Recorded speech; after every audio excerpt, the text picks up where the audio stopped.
one thing that I do here a lot is I talk about the impact of pop culture on society, and I talk about the impact of society on pop culture, and politics being ever present in our society, in our world, is intertwined with pop culture in so many ways that even those of us who are big pop culture fans don't realize.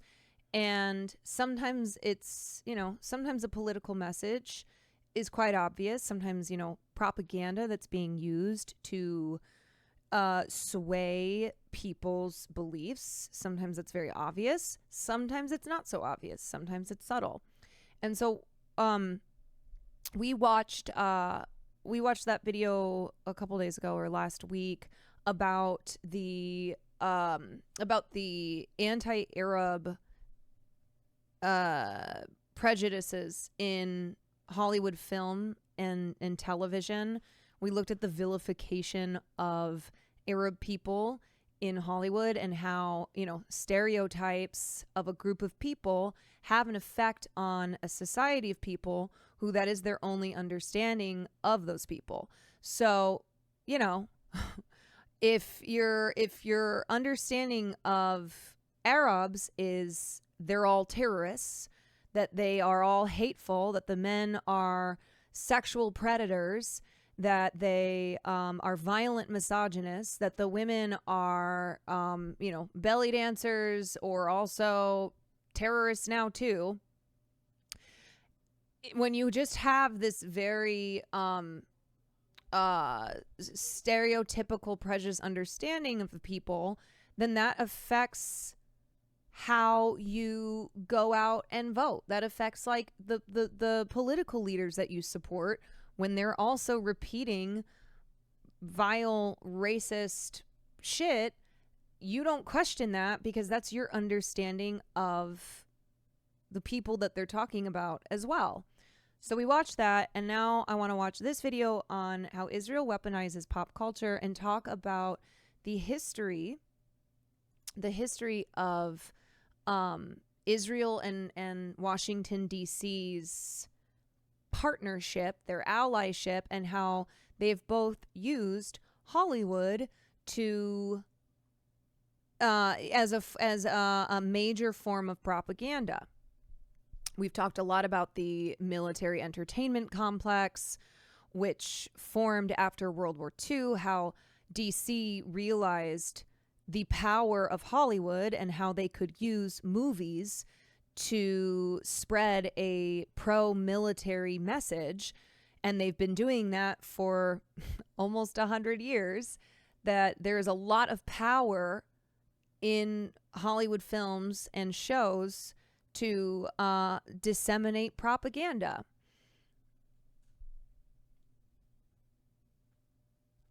"24 is my favorite show when I was younger, before I understood American empire and propaganda." Yeah, I mean, we've gone over countless examples, but this is something that is not just pertains to the last century, but this still goes on today. And once you recognize it, then you can identify it,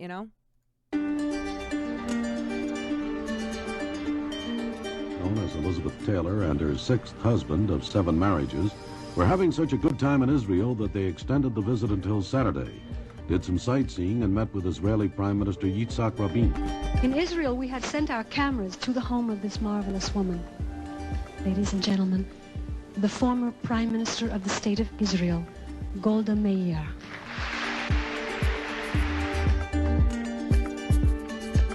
I had a cocktail party. A Kabbalah cocktail party? Kabbalah. Kabbalah, sorry. Yeah, well, Kabbalah if you're Israeli, I guess. Now, how did you become involved in this? A girlfriend of mine, she kept telling me about this really charismatic rabbi named Eitan who told these great stories, and and I said, Listen, Susan, I'm not even Jewish. Why are you telling me these things?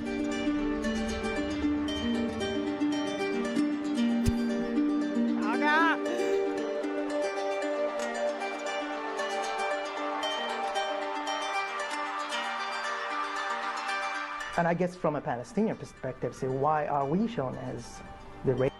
If you ask the UN, they have ample evidence of Palestinians and Lebanese being raped, sodomized by Israeli jailers. why the Palestinian was presented as the rapist. Is it more palatable to see a Palestinian raping than an Israeli? Hardcore jihadis right here in Germany. They're a threat to both countries.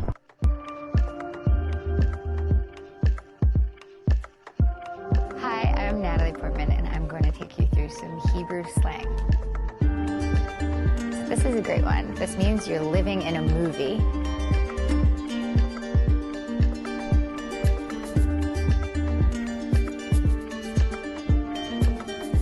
Afa alaich, or afa alecha, which means in English, flying on you.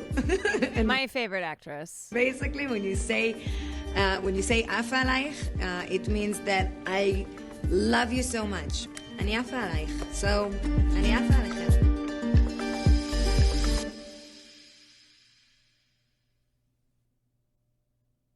From the second Israel was created, Israeli government officials and those sympathetic with the new state immediately set about looking for ways to depict the new state, Israel, in a way that would resonate with Western audiences. Yeah, I haven't watched this yet, but I think he gets a lot into Exodus, which we haven't talked about before. But this is a very, very, very important book and film in the history of American sentiment towards Israel.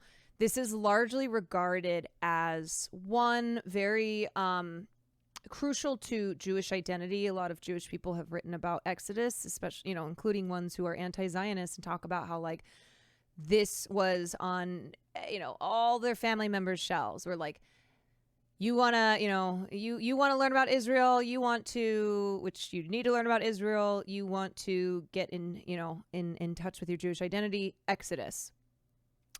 And across the country, for all types of people in America, Exodus was what got a lot of Americans into supporting Israel. So the importance of this book and then this movie, so it was a movie that was adapted from the book a year later, on Americans' feelings towards Israel, positive feelings towards Israel, cannot be understated.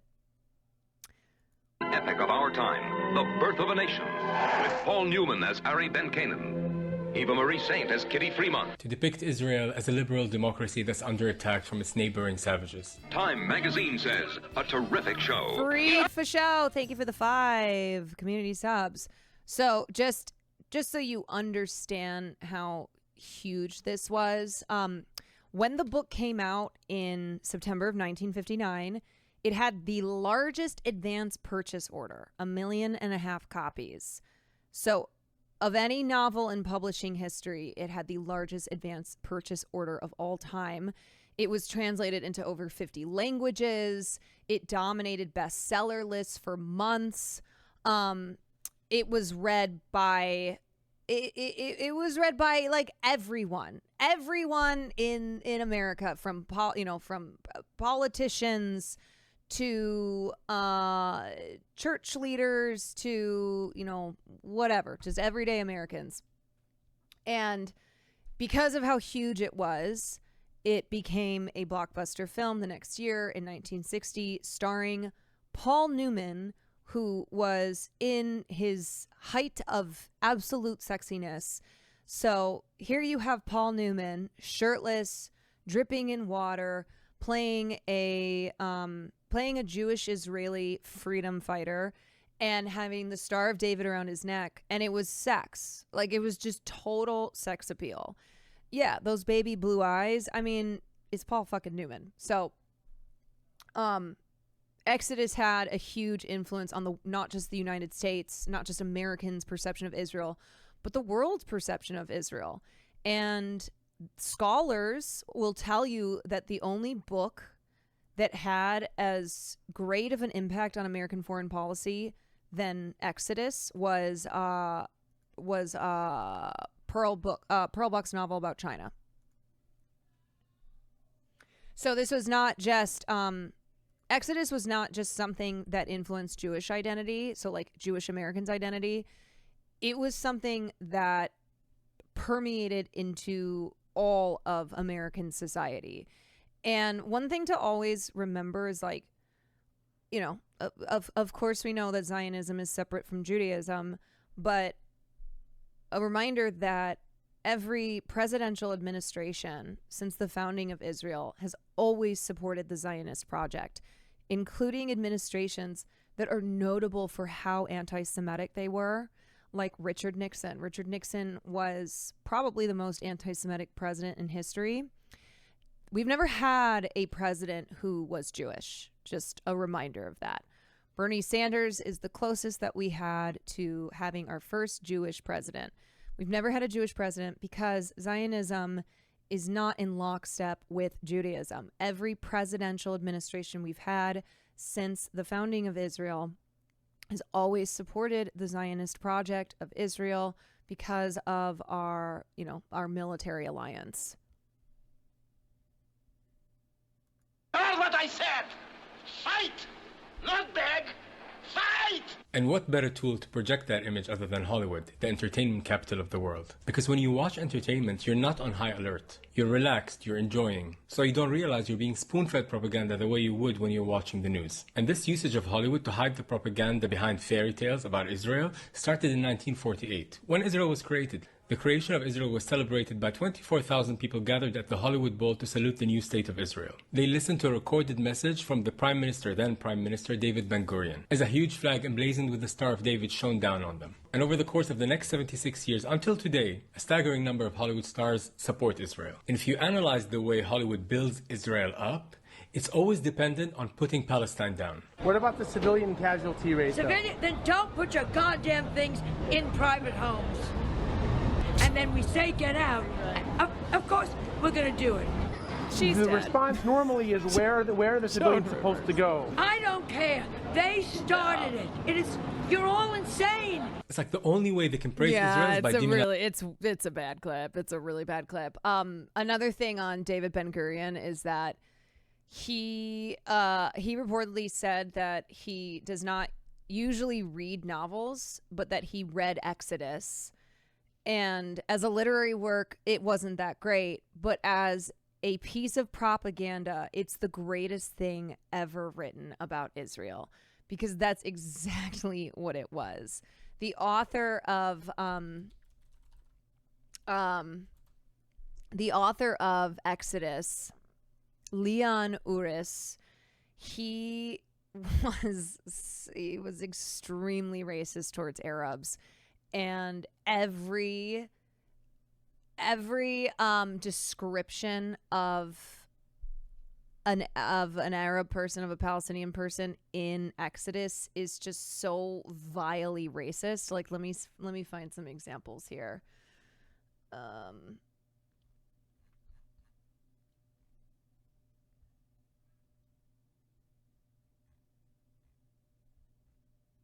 Yeah, okay. So in the book, Arabs, who both Christian and Muslim, by the way, these are not just Muslim Arabs, these are also Christian Arabs. But if you're Arab, then in Exodus, you are a cartoonish villain. So in Exodus, Uris describes Arabs with phrases like so illiterate and so backward, blood orgy, slithering along the ground with knives between their teeth, nearly insane with rage, and the dregs of humanity. He also would say things like, there was little song or laughter or joy in Arab life. It was a constant struggle to survive. In this atmosphere, cunning, treachery, murder, feuds, and jealousies became a way of life. And even though Exodus is a novel, in the foreword, he writes, most of the events in Exodus are a matter of history and public record. And the book is over 600 pages long, and it is filled with a litany of actual historical places and names in history. And so it's presented as, yes, this is a novel, this is a narrative, a work of fiction, but it's also non-fictional because it is completely based in history. And keep in mind what I said about this being a massive success in the United States of America and also globally, being translated into over 50 languages. So for people around the world, their introduction to the state of Israel was largely through this book, which then became a movie. There's only 2 good Arabs in Exodus, in all 600 pages of Exodus. One of them is a village leader who says, quote, "The Jews are the only salvation for the Arab people. The Jews are the only ones in 1,000 years who have brought light to this part of the world." The other Arab, who's a good Arab, is a Druze soldier, I think. And after he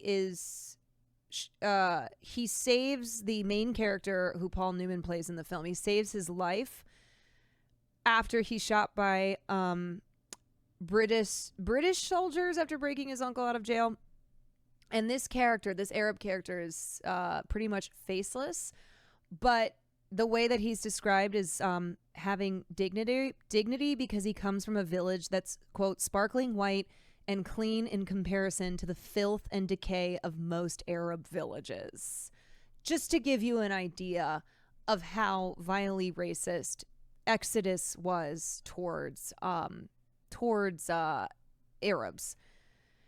And of course, this book sets out, the goal of the book is to show people that not only was Israel, was it moral and good in its founding, despite all the other shit that happened, but that the reason so many Palestinians were expelled is because they left on their own. They were not violently expelled.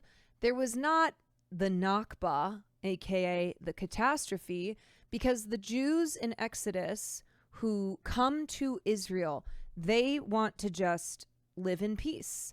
And they are happy to live side by side with the Palestinian people. But the Palestinian people are being told by their village leaders to either murder the Jews who have showed up in Palestine or to go into exile. And that's why so many Palestinians go into exile, because they chose to do so. So that is the, largely the narrative in Exodus, which we of course know that this is not true, that this is a revision of history. And there are many an Israeli, aside from the Palestinian scholars and historians and people who lived through the Nakba who have detailed what happened, there are also Israeli scholars and historians and human rights groups and media outlets that have not only accurately reported on the founding events of Israel, but have also reported on the government's efforts to suppress any true understanding of 1948 era Palestine and its history. So these are increasing efforts to suppress the fact that Zionist militias attacked Arab residents. They attacked Palestinians, Palestinian Muslims, Palestinian Christians, and forced them off of their land, and they seized that land. And so, you see the similarities between, history being oppressed. That sounds familiar. Like in the United States of America, how in states like Florida, they don't want to teach about slavery, that they are doing everything they can to suppress our own country's history because of how bad it makes us look, because it highlights a history soaked in blood and soaked in immoral actions. British writer Robert Fisk wrote in 2014 that it was a racist fictional account of the birth of Israel in which Arabs are rarely mentioned without the adjectives dirty and stinking, and was one of the best pieces of socialist Zionist propaganda that Israel could have sought. Palestinians. Like, it doesn't exist without having an enemy. Selena Gomez tweeted a pro-Gaza. Oh, Let's see if she can spell Palestinian. And that messaging is most effective when it's done subliminally. In movies and TV shows that are not related to war. That racist bitch is gone, so don't even need to spend In time comedies, on her. in lighthearted stuff. Because again, propaganda works best when you don't suspect that you're being propagandized into doing something or believing something. Take, for example, those satire mockumentary movies by Sacha Baron Cohen, who, by the way, is a hardcore Zionist, with strong ties to Israel's national security state. Let's take a look at his movie Bruno. There was still one shithole left to fix. My plan was to get both sides to sign a peace deal. Bruno was supposed to be about exploring the world of homophobia. And of course, naturally, Sacha wanted to explore homophobia in the radical Islamic Middle East. Because when you're trying to liberate, that's what they're trying to do. Hi, I love your hat. It's great. So naturally, when Sacha was casting characters for his film Bruno, he consulted with his casting director, the CIA. I shit you not. He said this on Letterman. You know, when we were making this film, we wanted it to be better than Borat, and we thought, what could people see that they'd never seen before on film? And we thought one thing would be a comedian interviewing a terrorist. So we showed the script, you know, the outline of the script to the studio, and they said, oh, this is great, who's going to play the terrorist? And we said, no, we're going to find a real terrorist. Now, it's not that easy to find an actual terrorist. There's no Craigslist in Beirut, for example. So we called up a contact we had at the CIA and said, can you help us? We're looking to find a terrorist. Bruno has a contact at the CIA. Bruno doesn't, but I knew somebody who did. All right. And the CIA then found him a Palestinian that they labeled as a terrorist to use as a character in his movie about homophobia. Al-Qaeda assault 2001. What I find very interesting is this direct, casual access of a filmmaker to the CIA. Like, can you imagine I call the CIA as a filmmaker wanting them to help me research something? The CIA would be like, "Oh, hey, thanks for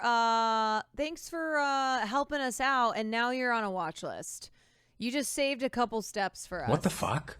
As if the CIA exists to improve storytelling around the world. Yeah, that's why they're doing it. They're consulting with him on character development and pacing and story structure. The fact that you're working with the CIA for your movie... And later on, we're going to talk about how Hollywood promotes the war on behalf of the U.S. security apparatus, the CIA, the Pentagon, and the NSA. But for now, let's get back to this racist masquerading as a comedian. Can I give you guys a word of advice?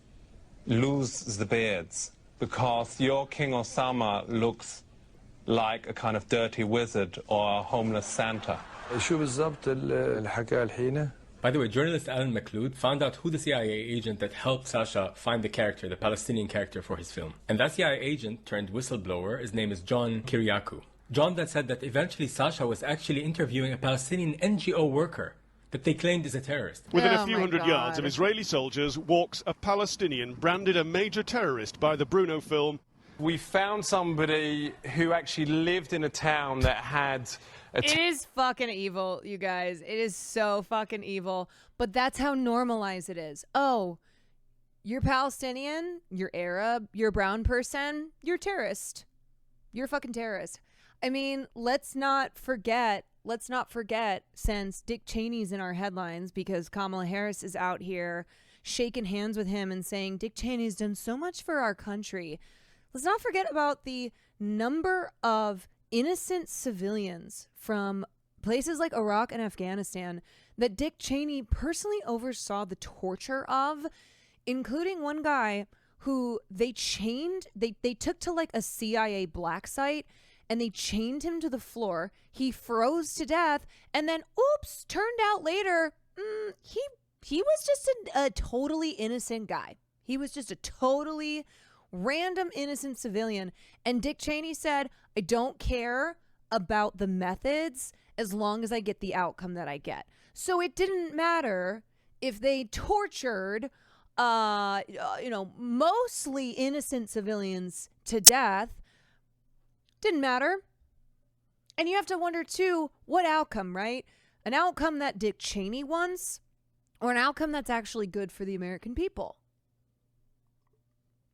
It's fucking vile. It is fucking vile how normalized in every aspect of Western society, and looking at the United States from our media, from mainstream media to movies and TV shows to what our political leaders say and do of how much anti-Arab sentiment has been normalized. It is baked into this country. Terrorists from a pretty nasty group called the Al-Aqsa Martyrs Brigade. Ayman Abu Aita not only lives openly, but frequently travels abroad. It took our producer, Samir Bazbaz, 2 phone calls and 10 minutes to find someone the film sets up as a man in hiding. Is your number in the phone book? Your telephone? Yeah. I thought I needed some security to get to the terrorists. The guy picks this secret location. This was the location. That's the thing. You kill an Arab person, you kill a Muslim person, and you just go, oh yeah, they were a terrorist. And then even when it turns out they fucking weren't, it doesn't matter, because people's expectations is always going to be, oh yeah, I assume that anyway, and don't care. Oh, this guy who was taken by the CIA and tortured to death turned out to just be some random school teacher who had, no connection to these terrorist organizations that the CIA is supposedly going after. Doesn't matter though, because he's brown. So he's not a full human anyway. Israelis calling aid workers terrorists. I mean, they're calling the fucking UN. The UN is Hamas. The UN is terrorists. Aid workers are terrorists. Anybody who gets out there and says, hey, guess what? I think people in the Middle East, I think all people in the Middle East, I think all brown people, I think all people in this fucking world are actually all human beings. Oh, you love terrorism. You're a terrorist supporter. We got terrorist babies. We got terrorist grandmas. The Everest Hotel. Ayman Abu Aita is in the Fatah party.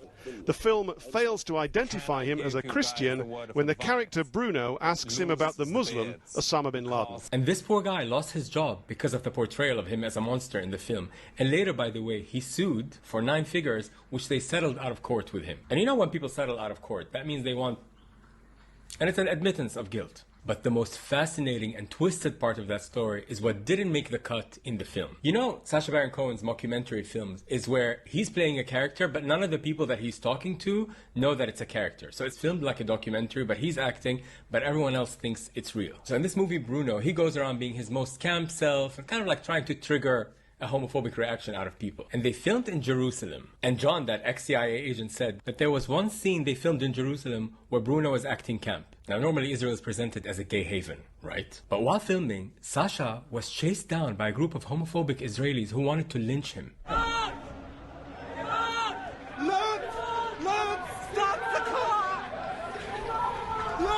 And according to the ex-CIA agent, this was the first time that Sasha broke character while filming. He was begging them, talking to them in Hebrew, saying, I'm playing a character, this is not me. And they still wouldn't let him go. They chased him down. Oh, he found the shop and he hid in the toilet to avoid being beaten up by these guys. So you mean to tell me that there's homophobia everywhere?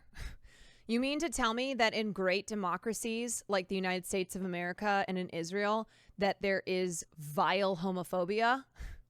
Really? There's queer people all over the world, and guess what? There's homophobia all over the world, even in these supposed great democracies where, everybody's life is great. We're all great. Yeah. As you know, I don't care about the genocide of people in Gaza because gay people don't have rights. This is Israel, the gay haven. So if Sasha wanted to make a film that explores homophobia, wouldn't this footage be gold? Like it's documentary gold. You got the most homophobic reaction. But that wasn't included in the film because it doesn't fit the narrative that Hollywood tries to paint about Israel. Israel can never be the butt of the joke. It has to be Palestinians. ويقول ملك أسامة بيشبه صاحب وسخ أو باب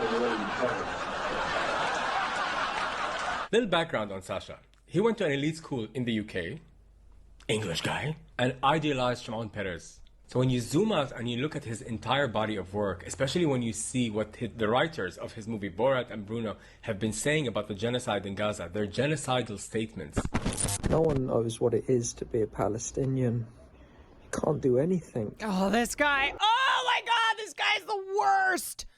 Oh, if you are like me and you spend too much time on Twitter, you have seen Lee Kern's tweets, and he is a racist, genocidal, monster, man. He's up there with like the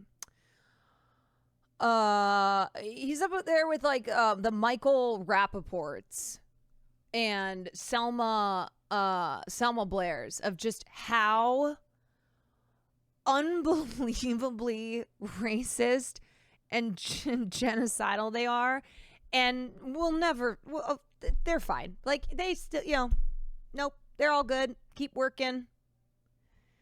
I have no clue who this bald. Yeah, please. It's not even worth like looking at this guy's tweets. I think I blocked him finally. I think I muted, blocked. You can't hijack planes. You can't do suicide bombs. You can't blow up children in cafes.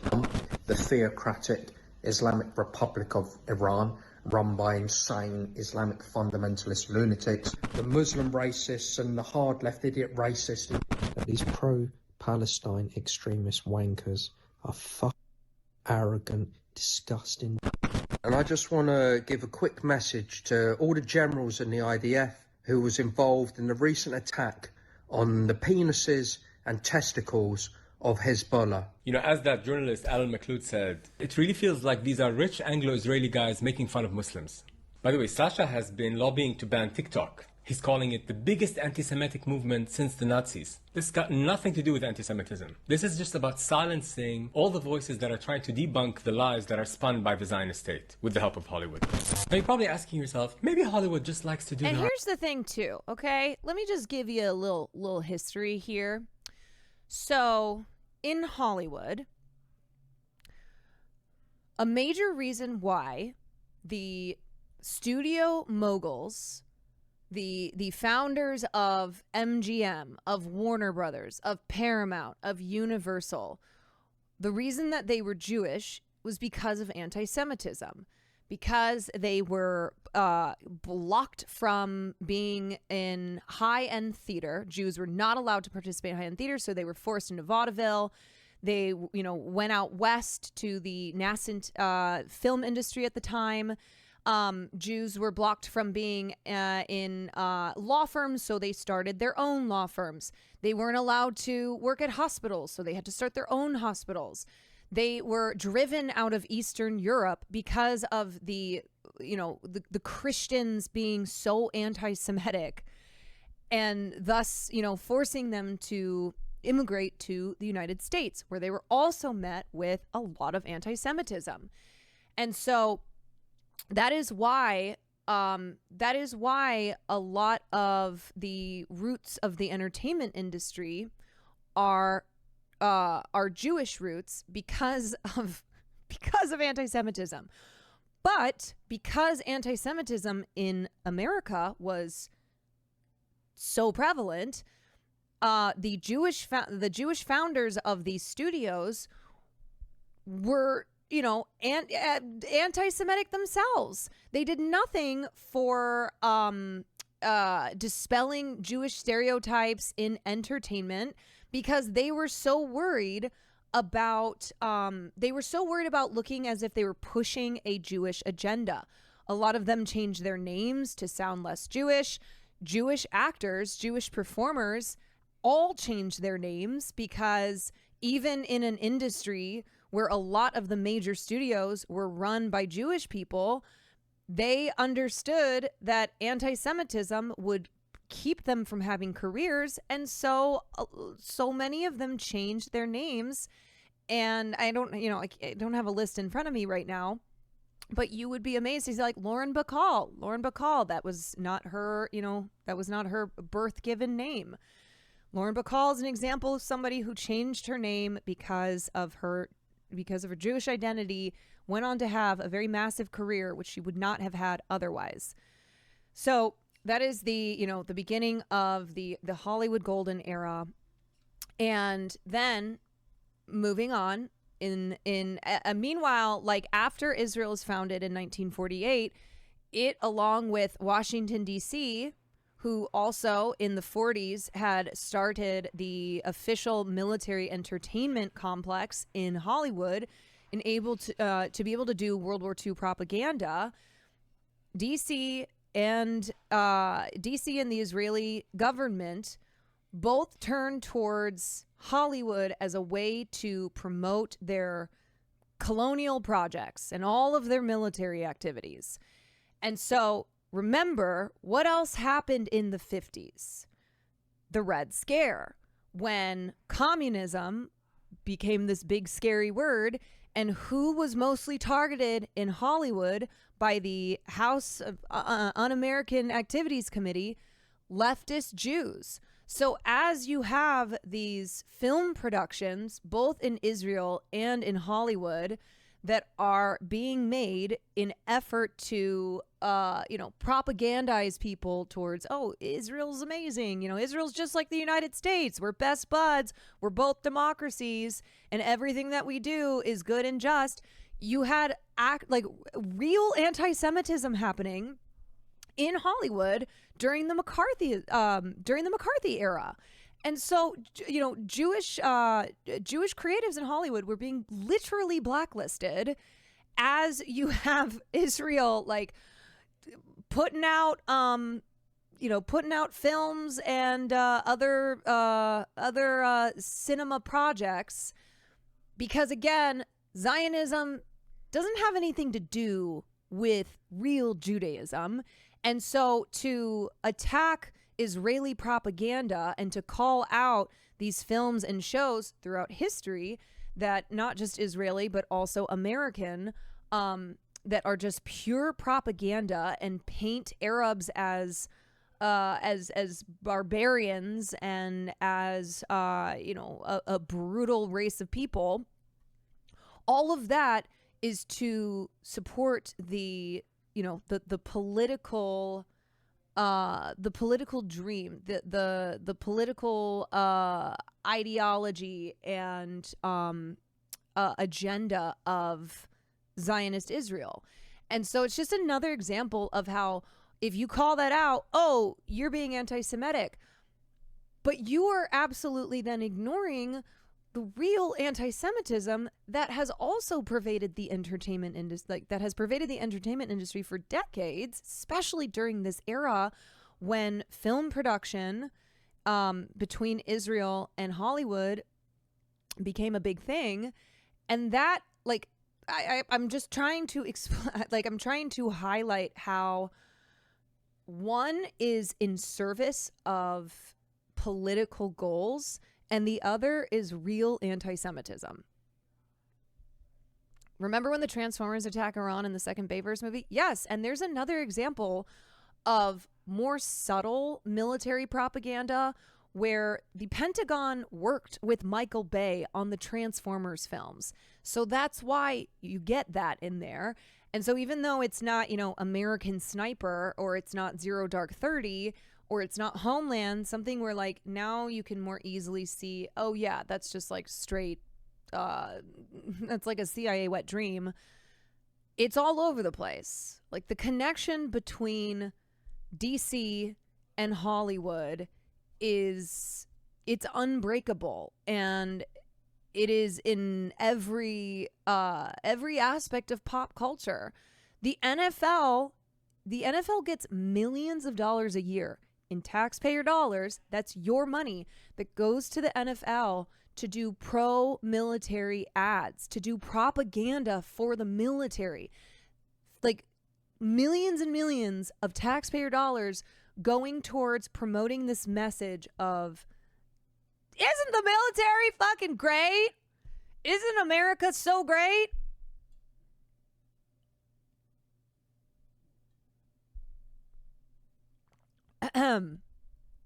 Netflix has a doc on Hollywood, the DoD, and the big directors.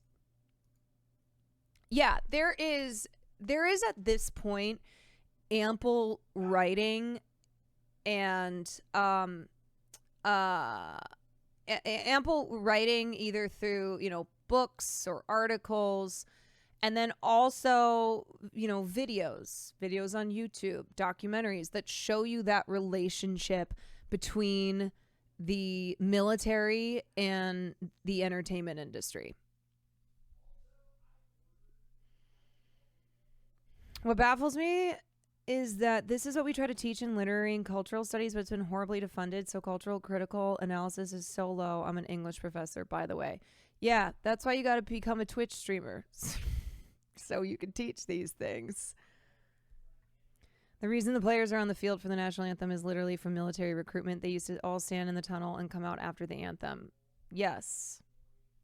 Yeah, I mean, pretty much every major sports franchise is being funded by the DoD, which is our fucking money, so that they do they do promotion for the military.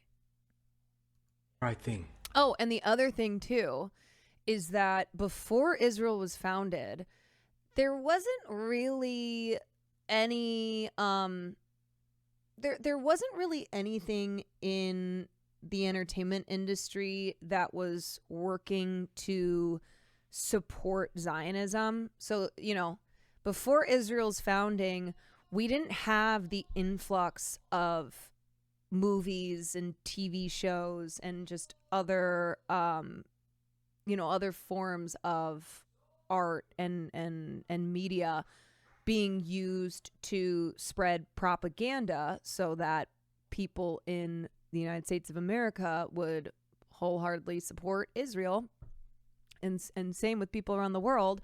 But after Israel's founding is when this relationship with the entertainment industry was formed. That's funny. Tell another one. No, seriously, you might be asking yourself, but what is wrong with Hollywood defending Israel? Like, maybe they're doing it because it's the moral thing to do, right? Let me tell you a little bit about the morality of Hollywood, yeah? In 2003, at the Oscars, when Michael Moore won documentary for Bowling for Columbine, and that year America was planning to invade Iraq, and Michael Moore chose to use his acceptance speech by bringing all the other documentary filmmaker nominees in the category and spoke on their behalf when he said, "We are all against this war, this fictitious war." We live in a time where we have a man sending us to war for fictitious reasons. We are against this war, Mr. Bush. Shame on you, Mr. Bush. Shame on you. Everyone was booing him. And the people who weren't were just silent, like all the actors sitting in the front, like Nicole Kidman. But what was very interesting, which brings us to the point of the lack of morality in Hollywood, that same awards ceremony, that same Oscars, Roman Polanski won Best Director. I covered this in my one of my Oscars controversy streams, but yeah, just the highlighting the absolute moral decay of a liberal paradise like Hollywood, where you've got Roman Polanski winning Best Director and getting a standing ovation, and that was also when Adrian Brody, Adrian Brody, who stars in The Pianist, he kissed Halle Berry on the lips, and it was like this haha great funny thing. No, that was sexual assault. This all happened at that Oscars, which was the same Oscars where Michael Moore was booed for saying "shame on you, President Bush." He couldn't attend because he was convicted of raping a 13-year-old. He got a standing ovation from all these clowns in the room. Goes for Roman Polanski for The Pianist.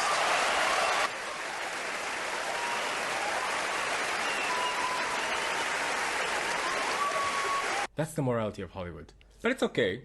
We can forgive Roman because he won Best Director for a movie about the Holocaust. I'm sure you've heard about the actress Melissa Barrera from Scream, who was fired from the Scream franchise, and Susan Sarandon, who was dropped by her agent for speaking up for Palestine. But there was one agent at one of the top acting agencies in Hollywood, Maha Dakhil, a Palestinian woman, who early on mentioned the word genocide. And she was going to be fired, and then because Tom Cruise actually interfered, she got demoted and basically silenced. Yeah, this was a Tom Cruise W. Or were you silenced? By the way, it's very ironic that more debate about Israel is allowed within Israel than in Hollywood. I have an Israeli barber. He does my beard.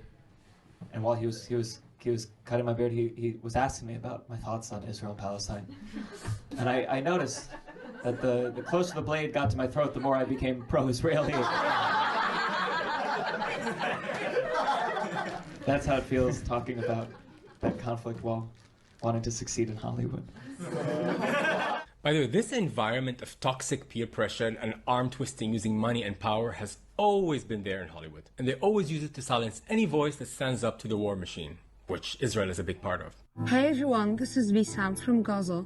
I'm still alive. Have you heard about the 150 Hollywood celebrities now who signed a letter asking the Emmys to rescind the nomination of Bisan from Gaza, who's never uttered an anti-Jewish statement in her life? All she's doing... I wish those actresses nothing but violent IBS for every single moment of the rest of their lives.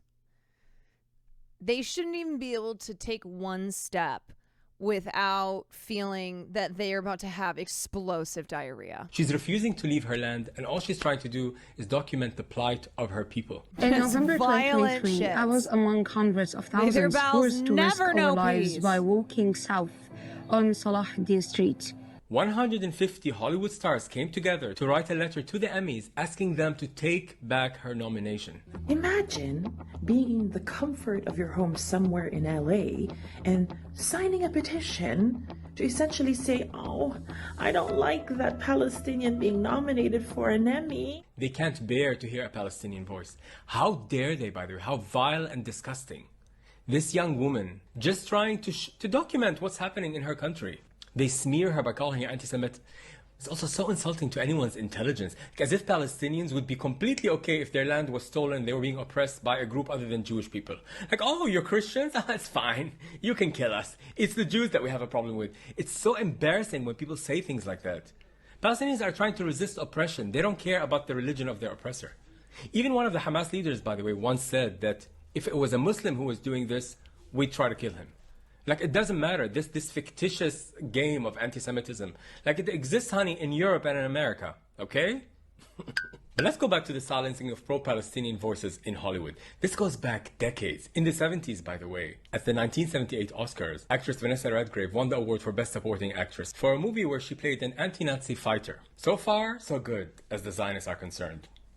But the previous year, when her film was already out, Vanessa Redgrave... Right, like, this is what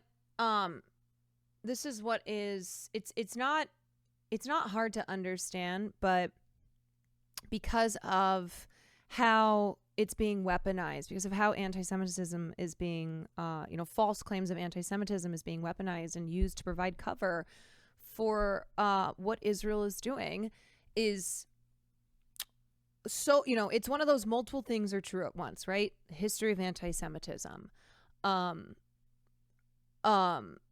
anti-Semitic dog whistles, one of which is Jews control the media, Jews control Hollywood, right? Treating Jewish people as a monolith, as this, one shadowy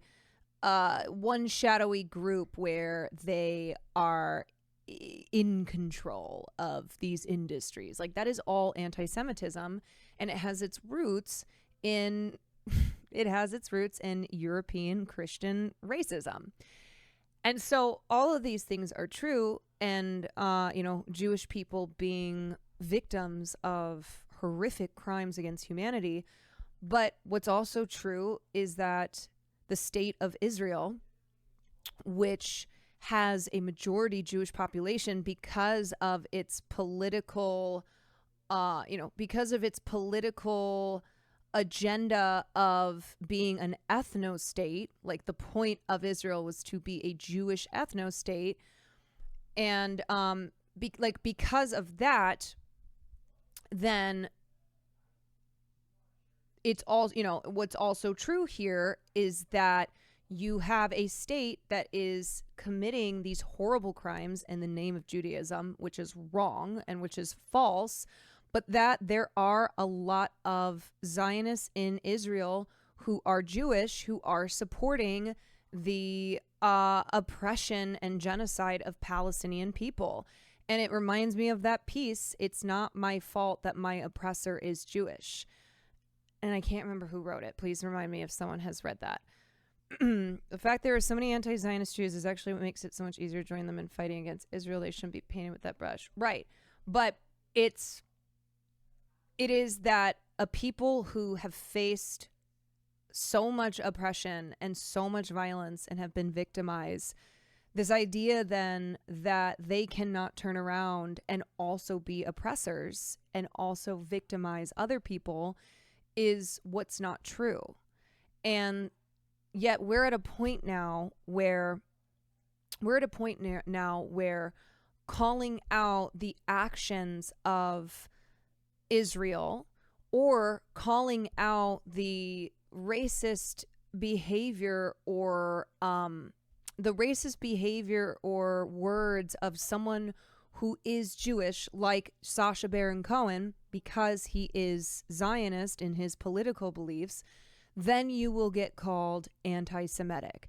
That you are not allowed to correctly identify when someone's words and behavior are racist without being labeled as anti-Semitic, which devalues and waters down real anti-Semitism. Is this the one? Yes. Jewish settlers stole my house. It's not my fault they're Jewish. This is Mohammed El-Kurd. Yes. Mohammed El-Kurd, Palestinian poet, writer, journalist, and organizer. He invades with passion and anger against the realities of Palestinian oppression and the use of accusations of anti-Semitism to silence Palestinian voices. Yeah, and so his point is like, whoever it would be, Jewish, Christian, Black, white, Asian, they stole my house. They settled on my land. It's not it's not up to me to like say something or not say something based on my my occupier's ethnicity, based on their race. Like, doesn't matter, because they stole my house, they stole my land, and they're occupying it. And this was on October 5th. Yes. Can we get a link to the video? I think it's linked there. Redgrave sold 2 of her private houses to fund a documentary about... Like, here's what I would say, okay? Just to give you an example. I'm not Jewish, but if there was a parallel situation where China was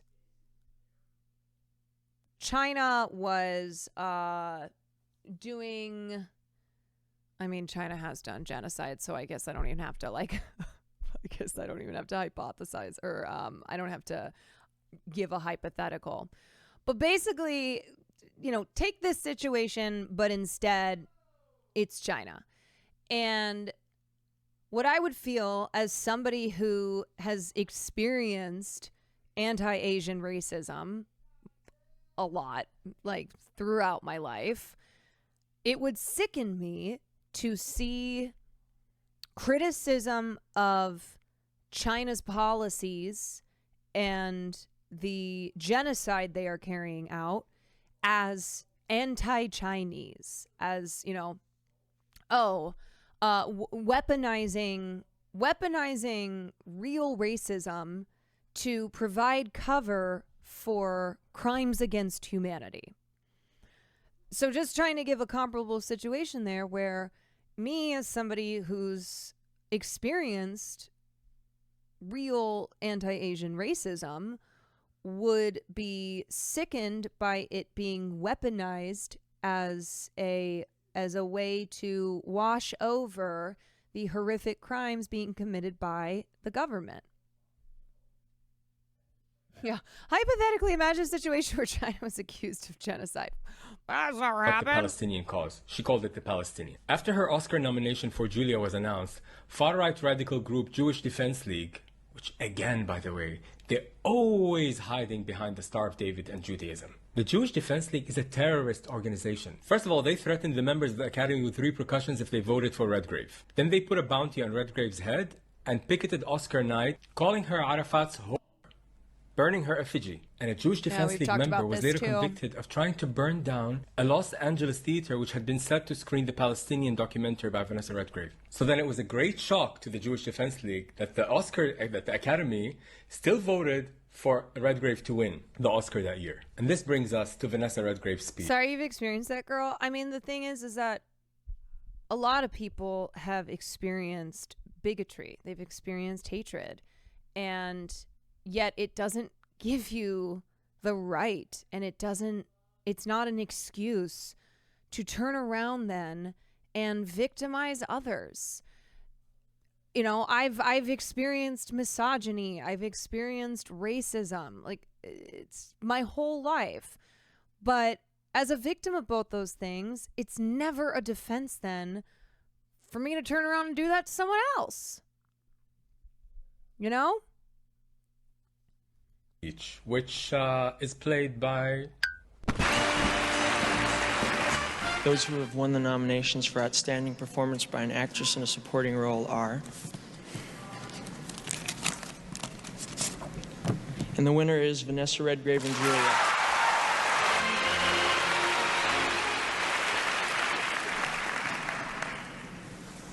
I thank you very, very much for this tribute to my work.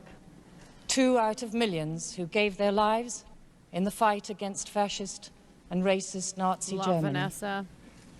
And I salute you, and I pay tribute to you, and I think you should be very proud that in the last few weeks you've stood firm, and you have refused to be intimidated by the threats of a small bunch of Zionist hoodlums whose behavior is an insult to the stature of Jews all over the world and to their great and heroic record of struggle against fascism and oppression, against those who tried to express in their lives and their work the truth that they believed in.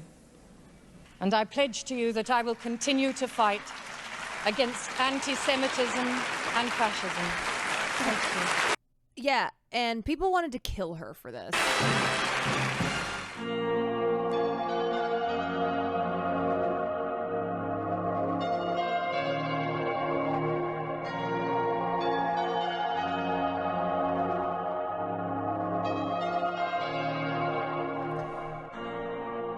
I don't know. I can't remember if he said what that was for, but that was when long-standing strategy to use that was when Vanessa Redgrave.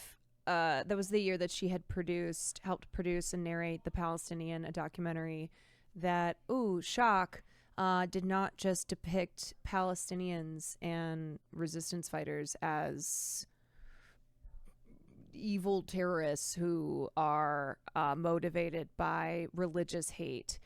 And that was a really big deal at the time and was something that was not commonly seen. Entertainment capital, and to have the entertainment capital on its side as it crafts its image. In other words, this video is about the power of PR, because Israel has always understood that this war is a PR culture war as much as it is a military one. It's a media war, essentially. And without a sympathetic Western media, Israel wouldn't be able to ethnically cleanse Gaza. It relies on crucial media support for its project. For example, no one is as important for manufacturing consent for Israel's genocide as Rupert Murdoch, who owns media outlets all around the world such as The Sun and The Times in the UK, Wall Street Journal, New York Post, and Fox News in the US. Murdoch has extensive personal ties to the Israeli political elite and myriad business connections to the country. So what I have here is a list that was compiled by Benjamin Netanyahu and his political office. Names with Netanyahu's writing. Now this was published by Y.net and the Israeli news paper. You have names of individuals that were considered by Netanyahu's political office to be funders of his campaign. But one name here who I think everybody should be interested in is Rupert Murdoch. And he's given the designation of 2. So this man, whom Netanyahu considers a close ally, owns half the media. And this brings us to my video sponsor, Ground News, this topic of who owns the media. Ground News has an ownership feature that gives you exclusive information on who owns the media you consume. Why is it always Murdoch? Because he's a monster. Even though it greatly impacts the stories. Because he is a fucking monster, man. What was the clip of the acceptance speech? Wait, what? Behind the curtain and see what's behind the mask, behind the fairy tale. No, that was no. I think that was him trying not to get his video demonetized by showing that clip of the Oscars where Vanessa Redgrave was accepting her Oscar. I think this creator might also do drag. I don't know. I'm new to this creator, but that was him dressed up with the audio of Vanessa Redgrave accepting her Oscar.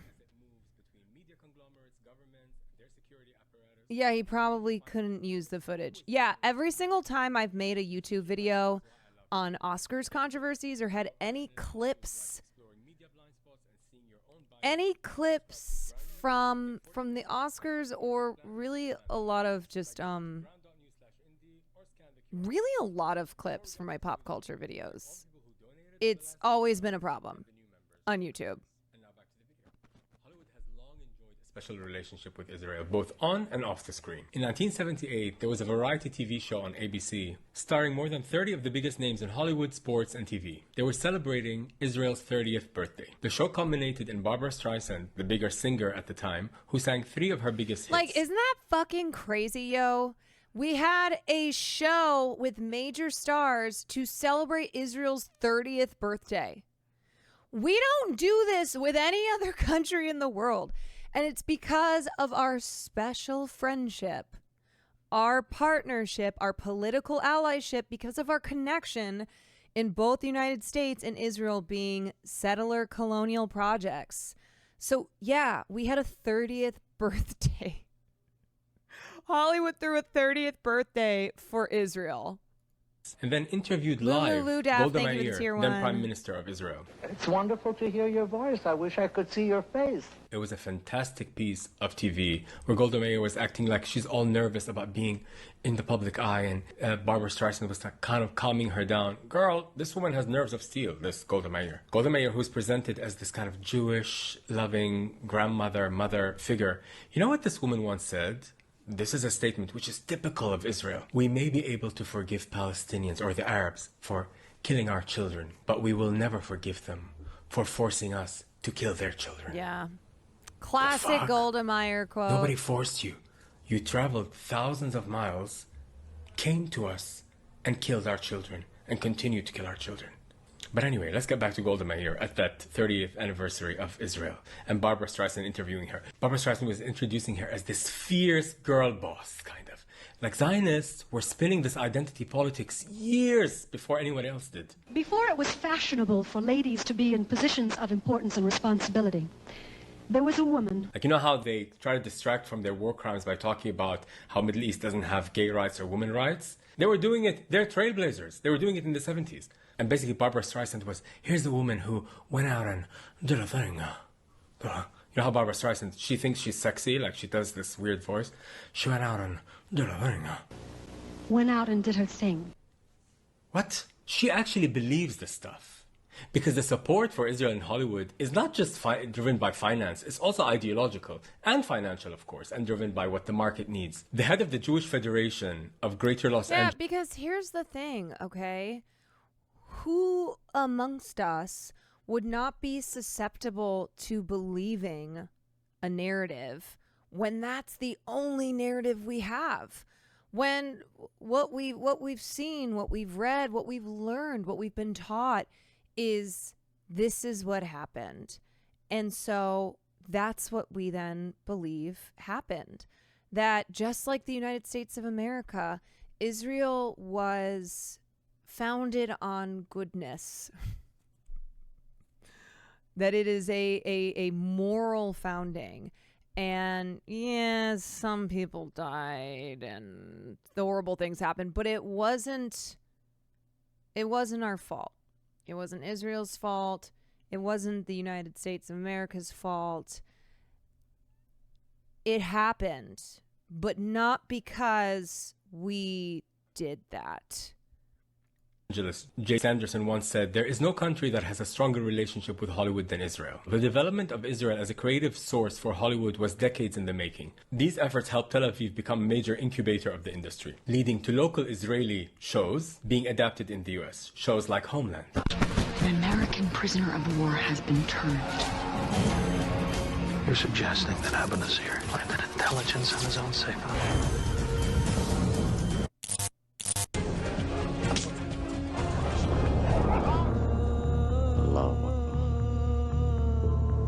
This stuff isn't conspiracy theory that I'm digging up from the dark corners of the internet. These people who are saying this, they're pro-Israeli. Like the two writers of the book I based my research for this video on, Tony Shaw and Giora Goodman. These two people are pro-Israelis. One is an expert in the Hollywood archives. Yeah, I think this is what's important to note, okay? Unlike real anti-Semitic real anti-Semitism as it relates to Jews control the media, Jews control Hollywood, that is very shadowy. That's very like conspiratorial. That's very like things are happening, but you can't see them. This is well documented. This is not, first of all, it's not anti-Semitism to identify how the state of Israel, just like the government of Israel, just like the government of the United States of America, has used the biggest film industry in the world to spread propaganda. Like, the similarities between Israel and the United States cannot be understated. So there's that. But then also, it's not a conspiracy because it's all out there in the open. Like, there are books documenting this. Books by, as he said, like I also was gathering my research from this book as well. And so this has been written on, this has been well documented, and there like wouldn't be, it's not the denial of, like, if you were to ask a Zionist about this, like somebody who has an understanding of film history and pop culture and whatnot, they wouldn't say that it's untrue that Israel and Hollywood has a special relationship, but it's that they believe that the Israeli narrative is justified. That yes, they paint Arabs this way because that's how Arabs are. Like, that is a true depiction. There's an expert in the Israeli archives, and this is stuff that they say themselves. I mean, Hollywood has never done with any other country, and this is what our research found, that no country like Israel has been celebrating that way by Hollywood over the past century or more, and that was just a wonderful find for me. And I was surprised again and again to find just how much effort had been put in by Israeli government officials, by Israeli IDF officers, into bringing over to Israel's cause what is the global entertainment capital.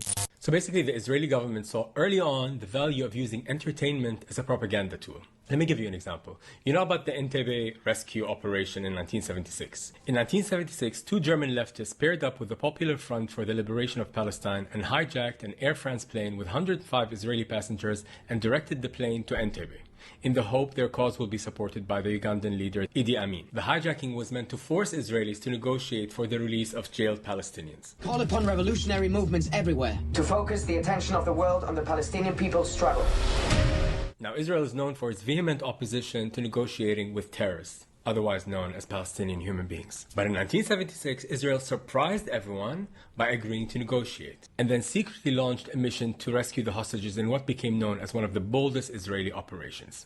So, a few films were made about this, including this 2018 version. We stop for nothing until all the hostages are safe. As expected, the film frames Israelis as willing to debate, argue, and ask tough questions of themselves, of course, before being forced to choose violence, because that's the only way you can talk with Palestinians. Not really different from today. Hamas has been asking for the release of Palestinian hostages, which are more than 10,000, dying in Israeli jails, being tortured. But Israel doesn't want to release any hostages. And by the way, while we're on the topic of hostages, did you see how the Israeli police trampled over a girl who's a family member of a hostage, Israeli hostage, at a demonstration in Tel Aviv? Zionism doesn't care about anyone. It will crush anyone in its way.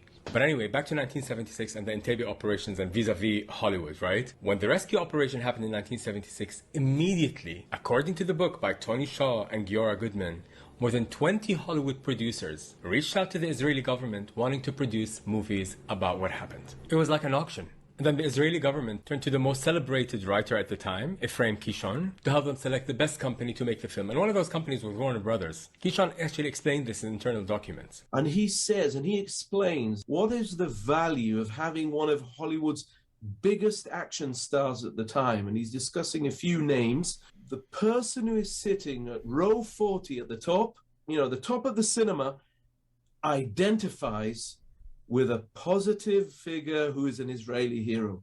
That is the true reach of Hollywood and the interest of the Israeli government. By the way, Tom Angiora's book highlights a very important figure in Hollywood, Arnaud Milchan.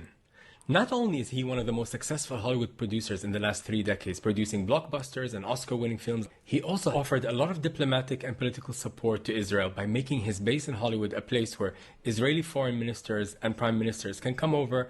He also happens to be a former Mossad intelligence officer and an arms dealer, and also helped run a PR operation for apartheid South Africa called Operation Hollywood in the 1970s. Side note, Israel was always a big supporter of apartheid South Africa. Birds of a feather. Anyway, this Milchan character would invite Hollywood celebrities always to Israel, like Robert De Niro. And this is very common, by the way. The Israeli government and its allies wisely cultivated influential figures. This is like similar to Birthright, but for non-Jews. So you invite, big figures in media and in entertainment, big stars, right?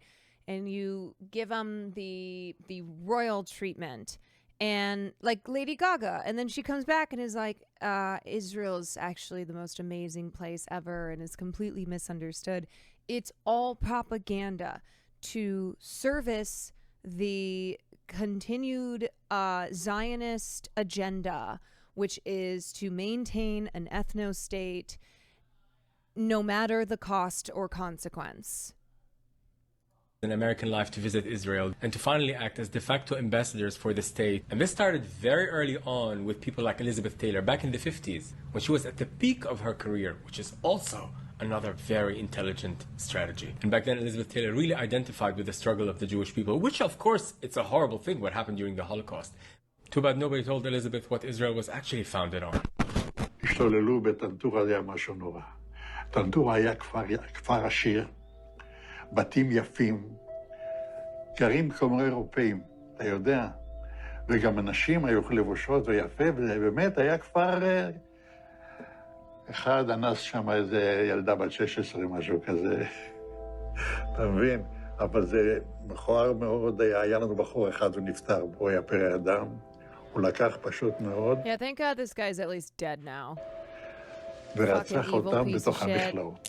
Speaking of using Hollywood stars as ambassadors for Israel, one of the authors of the book, Tony Shaw, the one that I mentioned, Hollywood in Israel, before starting to write this book, he was diving into the Hollywood archives and he found this letter to Gregory Peck, one of the most famous actors at the time between the 40s and the 70s. There was a letter addressed to him from Frank Sinatra. A letter from Frank Sinatra to Gregory Peck from the mid-70s saying to Peck, hey, I'm going to hire an airliner. This is Frank Sinatra. I'm going to hire an airliner and I want to fill it with people and take them to Israel because I think Israel's a great place. And you're going to meet all the politicians. You're going to meet the prime minister. Frank Sinatra was a big lover of Israel for some reason. In completely unrelated news, go look up the FBI file on Sinatra and look up his ties to the mob, the mafia. This guy, like the state he supports, was a piece of work. I did it my Anyway, Israel has been using Hollywood to craft an image of itself as a modern state, fighting savages right from the very beginning. Life magazine says Otto Preminger's film Exodus goes beyond the book as a tale told in proud passion. Films like Exodus, based on a novel by Leon Uris, who, by the way... And look, y'all, if you go, okay, well, I just can't support, like, blah, blah. So many of, so many celebrities and so many major figures. I mean, honestly, I'm not even going to include media and politicians because they do know better. But basically, it's like, okay, your fave. And I think you have to understand, as I've said, no one is free from propaganda. No one is immune to propaganda. And it's not a matter of, oh, this was what you were told and the side of the story that you got, so this is what you believed. But hey, when presented with a different narrative, when experiencing with your own eyes the truth of something, like Ta-Nehisi Coates, what then did you do? And that's why, like, I've shown so many of the Ta-Nehisi interviews, because what he represents is someone who, yes, he too is not immune to propaganda. But he took it upon himself to visit the West Bank and see with his own eyes, because he's a writer and he writes about the very thing that Palestinians have experienced for decades. And so that is the measure of who Ta-Nehisi is. Not Ta-Nehisi who, you know, held up Israeli reparations as a great example of reparations, but as someone who realized that he really didn't have the whole picture and he went to go experience it for himself. So, you know, it's just something to keep in mind, where it's not me being like, especially now with our access to information and with how many people have come to the understanding of the one-sided narrative and how there's a literal genocide going on, that it's not providing an excuse for no longer understanding what, or for not understanding what the truth of the situation is. But you know, you especially think about in this time, in this era, there was just this gleaming image of Israel, which the United States was like, isn't it beautiful? Isn't it amazing? This is our best friend. This is our bestie. And it was this great place to visit, and how cool, how amazing, and had, you know, not an understanding and not a way to really access the correct history and you know, truth of 1948. And so that's what a lot of people believe. If he wasn't writing books and films about Israel, yeah, much better PR at the time. But the other thing is that time passes and makes it harder in this day of, you know, in this age of information and ease of accessing information, to keep up the same song and dance bullshit.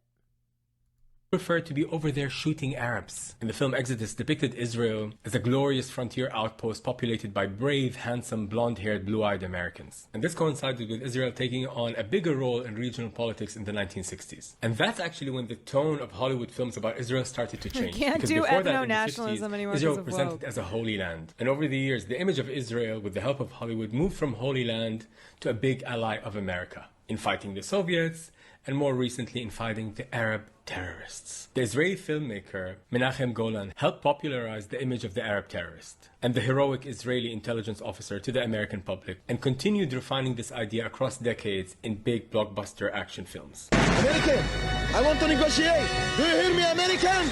Loud and clear. America's new heroes, the Delta Force. You're probably wondering, are a couple of Hollywood films portraying Arabs as terrorists enough to call this propaganda? Perhaps it's important to take a step back and contextualize all this. Hollywood doesn't just help Israel project an image of itself. It does the same for the United States, and more importantly, it does it for the United States to help project its ideology around the world. Because it's very important to mention here that America doesn't project its dominance only through the military, although it does that through the military with its more than 800 bases around the world, which, by the way, is more than any other nation or empire in the history of the world. And one could argue that one of these bases, and the most important base, is Israel. But anyway, this military dominance doesn't get maintained and normalized through just military power. It's through the soft power, through Hollywood, through culture, through pop. We have like 10 minutes of this video left, and then we'll probably do maybe some gaming or something. Culture. There's always a story of why U.S. needs to. Let's go Israel, Heart. Oh my God, you're so brave. You're so brave. You're so tough and brave. Let's go, girls. Bop, bop, ba-da-da, bop, bop. To dominate the world. That's where Hollywood comes in. And all of us around the world are consuming American content. TV shows, movies, books. I mean, it's the reference. And through those movies and TV shows, Hollywood helps promote the war on behalf of the US security apparatus. Did you know that the Pentagon and the CIA have entertainment Hollywood liaisons on their payroll? That's their job. There's Hollywood Pentagon liaison, Phil Strug. He had that role for decades. Just go check his IMDb page. Check the list of producer credits that he has. It's astonishing. It's longer than the list of Steven Spielberg. When you're watching big blockbuster movies with soldiers, ships, tanks, these weapons are provided by the US military. And that's not given for free. I'm not going to call up the US military and be like, can I have a couple of ships for my indie movie? No, babe. These things are not given for free. Okay. We're all gonna ignore this chatter after because they're so fucking stupid. But this is my favorite thing. This is my favorite personality type. One, I love clueless people with strong opinions, as if that's not them, right? As if everyone else is clueless with strong opinions. But those people are ones who have the opposite opinion. But this person is perfect. This person is so smart and perfect and beautiful and strong. Let's go Israel. Easiest triggering. Do you know what the fucking word triggering means?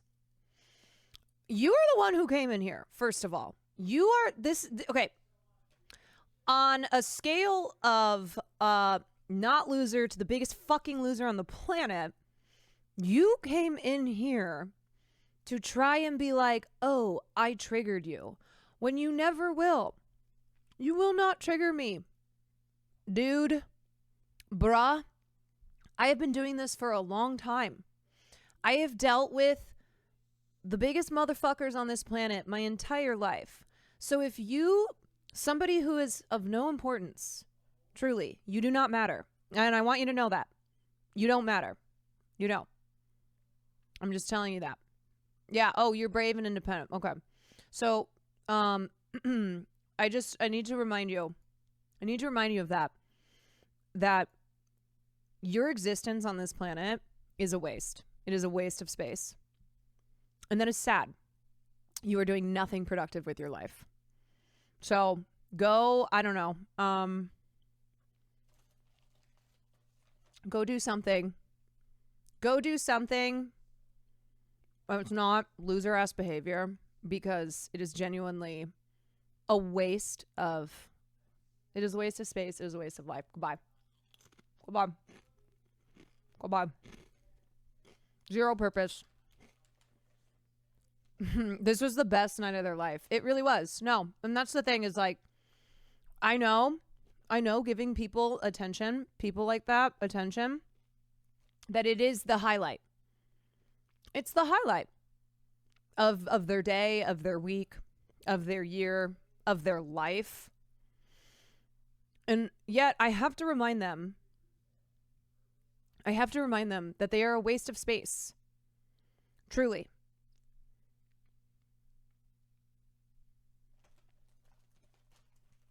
Somebody else, another sperm and another egg. Another sperm and another egg should have gotten that chance at the precious gift of life. Because that person is just a waste of space. Yeah, imagine being such a miserable person on a fucking Friday night. Friday night, ma'am. It is Friday night. And that is how you're choosing to spend your time. To go into a stream and be like, let's go Israel heart. Wow, you're so triggered. Wow. Everyone in here is such a loser. I don't know. You know me, guys. A lot of times I ignore people, but sometimes I do have to send a reminder because it's kind of a like, all right, well, I'll tell one person so everyone else knows it, that they don't matter and that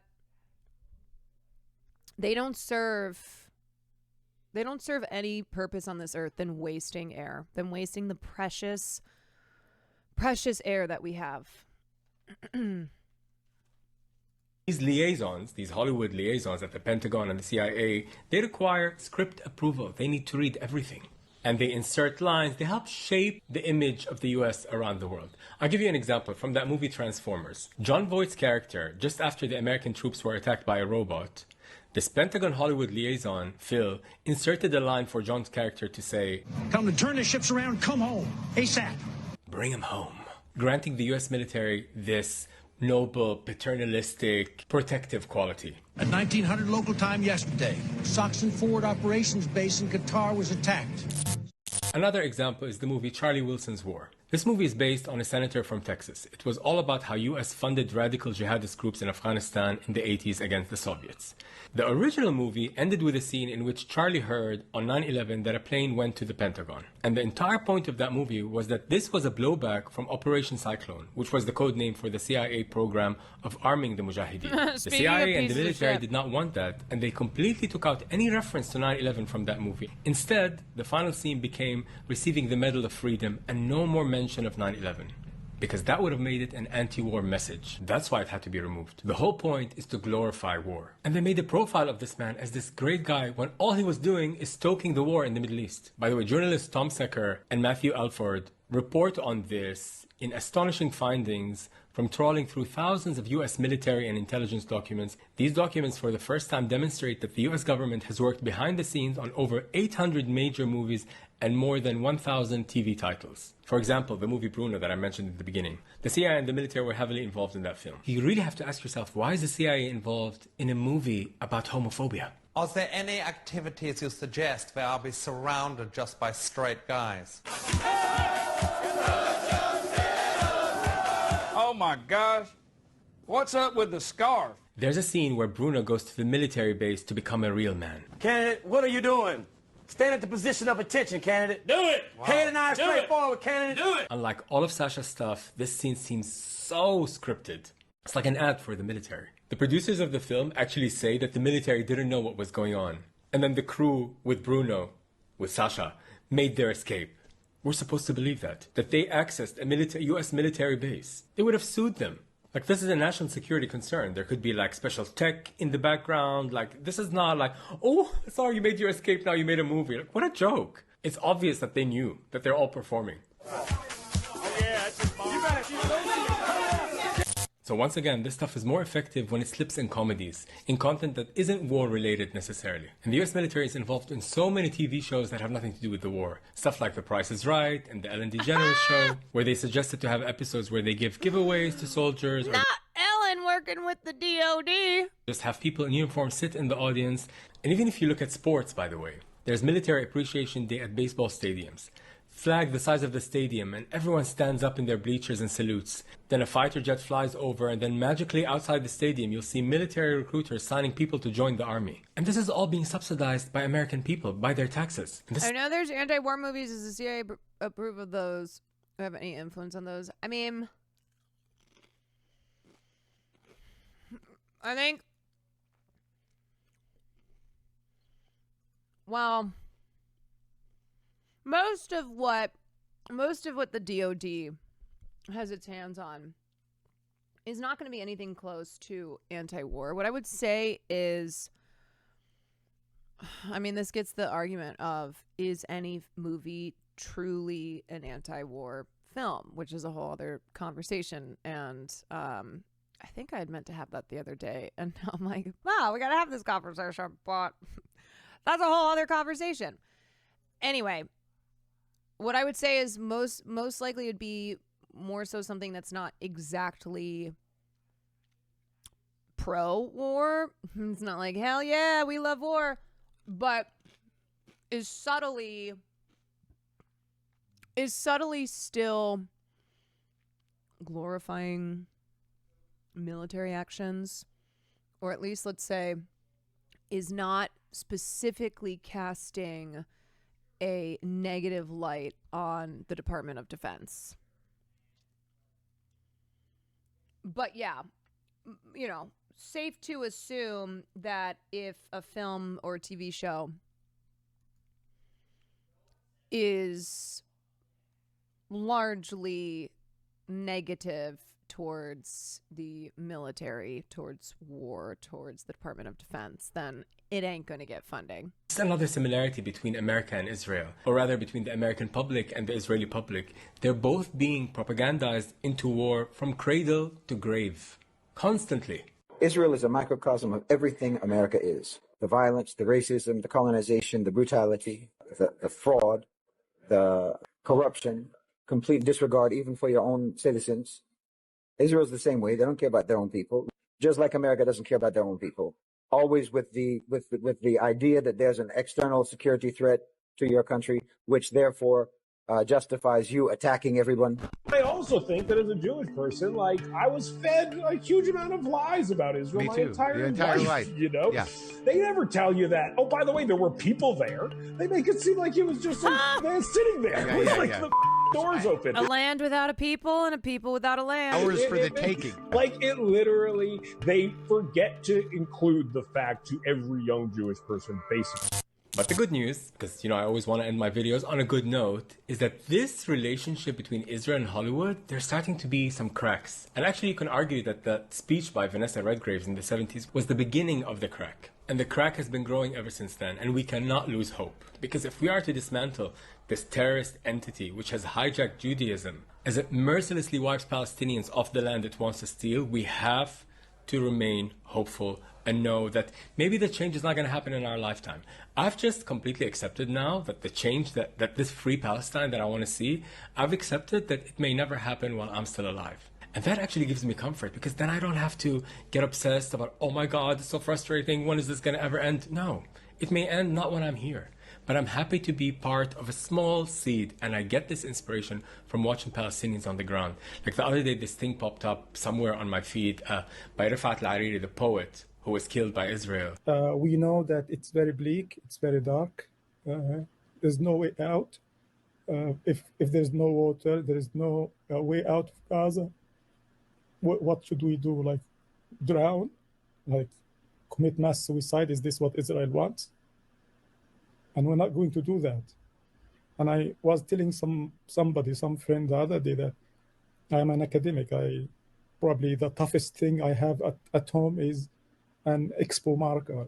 But if the Israelis invade, if they charge at us, open door to door to massacre us, I'm going to use that marker, throw it at the Israeli soldiers. It just broke my heart how it's almost the opposite of Hollywood. It doesn't have this grandness like you're on a stage and receiving Oscars. Like, Palestinians are just trying to have their voice heard by anyone who will listen. Like another guy that I've been following on Instagram, this young guy, he used to do these gardening tutorials and plant trees, and he was killed, 19-year-old boy, Mido, his name. Let me show you what a day of my tent life looks like. I started the day with a cup of coffee, and then I went to lay down because it was so hot. After a bit, I took my phone and laptop to charge him. This is what they look like. And when I got there, I ordered a lemonade. So refreshing. As I waited for them to charge, I started working on designs for my new secret project. I then got the phone and went to get a haircut. I need one. Tell me how it looks. Just a few thousand people watches all these Palestinians.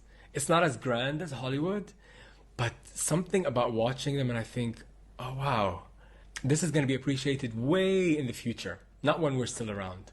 But I'm happy to be a small part of it. And what gives me hope also in Hollywood is that new Hollywood stars, even Jewish Hollywood stars, are starting to challenge that system. There is a passage in the book that I included in the movie that I was really moved by, how he talks about how the Jews and Arabs are children of the same abusive father, which is Europe. And, Europe completely persecuted the Jews, of course, and also persecuted the Arabs through colonialism.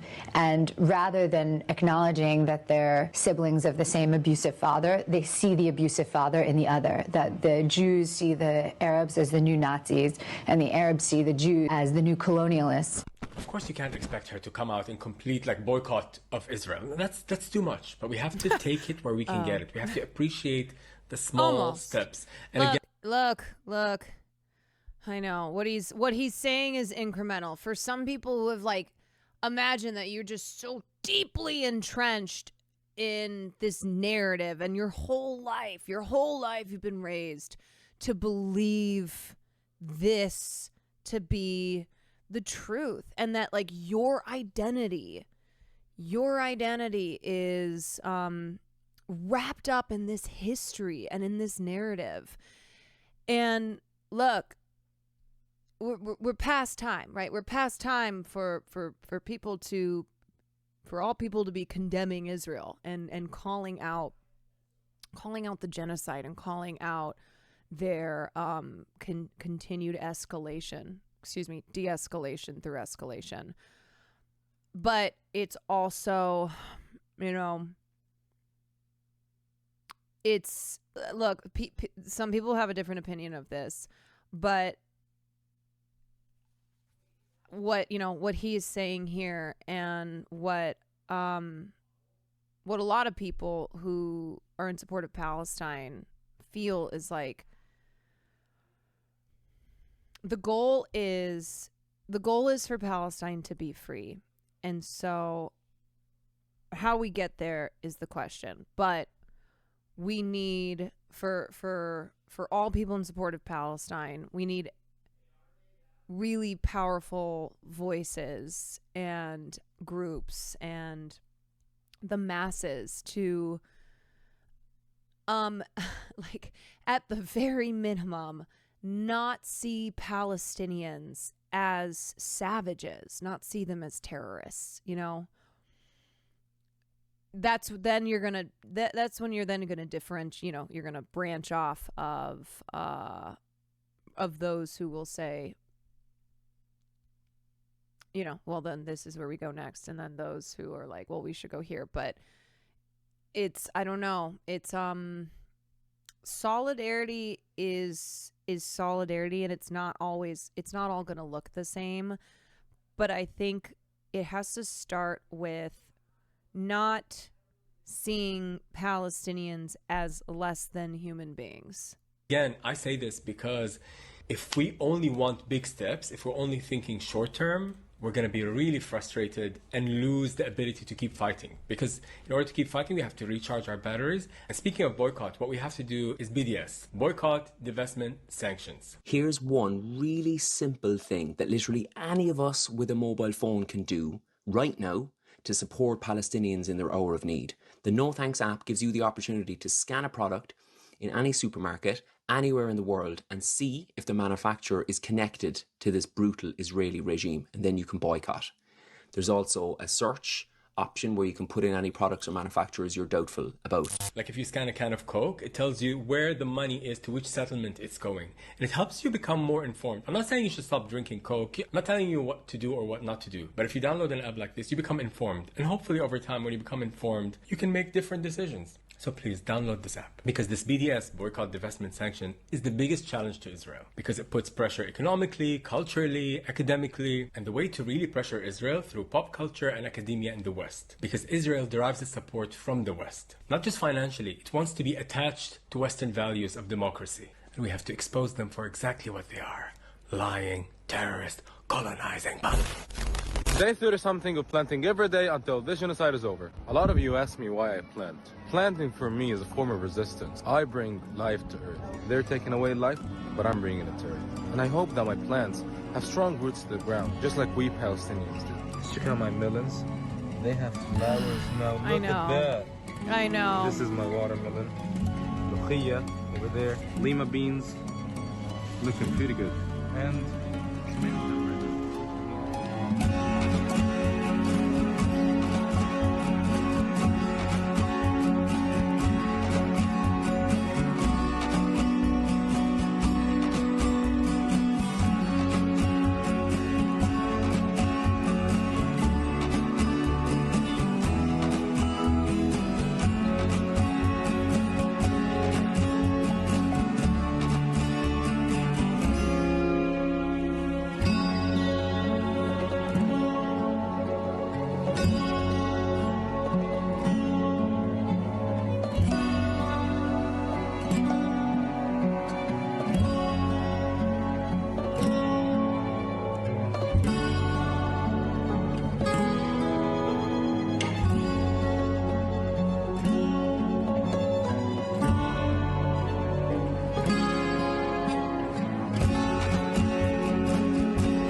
All right, y'all. Well, that is that is the video, how Israel weaponizes pop culture by Nile. I'm happy to say this video has 281,000 views. It's really good. You know, that's the thing, is I feel like that also shows a difference in the awareness that more and more people have, you know? Like, I don't know if that's something that prior to October 7th would have as many views. And a lot of supportive comments too. A lot of people who are like, yeah, I didn't realize the connection between the military and Hollywood and Israel and Hollywood.